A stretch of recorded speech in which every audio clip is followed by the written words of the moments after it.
Let's start with what could have been a breakthrough event. Washington says Vice President Mike Pence was set to meet with North Korean officials during his recent visit here for the Winter Games. That was before the regime pulled out, seemingly upset by America's continued hardline stance. Kwon Jang-ho has our top story. North Korea dangled a meeting in front of the U.S. Vice President Mike Pence before it was cancelled last minute after Pence refused to soften his tone on the regime. That's how the Vice President's Chief of Staff, Nick Ayers, described the meeting that could have been.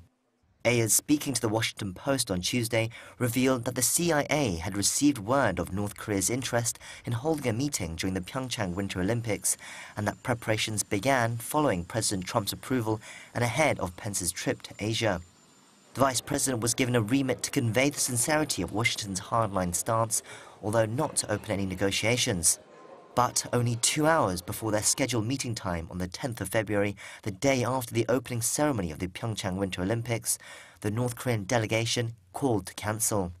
They reportedly expressed dissatisfaction over Pence's announcement a few days prior that new sanctions were being planned on Pyongyang.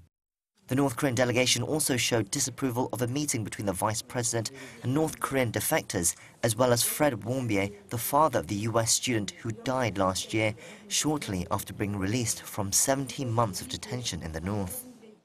Throughout his trip in Asia, Pence repeatedly said he would fight against the North's attempts to, quote, hijack the Olympics with its propaganda. The State Department spokesperson confirmed the report, saying that although the administration regrets the North's failure to seize this opportunity, Washington will not apologize for calling attention to the regime's human rights abuses.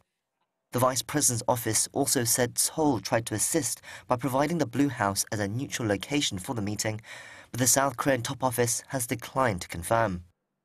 It had been hoped that North Korea's involvement in the PyeongChang Winter Olympics would open the road for dialogue with the US as well as with South Korea. But the revelation of this failed meeting shows that there is still a long way to go before all sides are ready to sit down at the negotiation table. Kwon Jang-ho, Arirang News.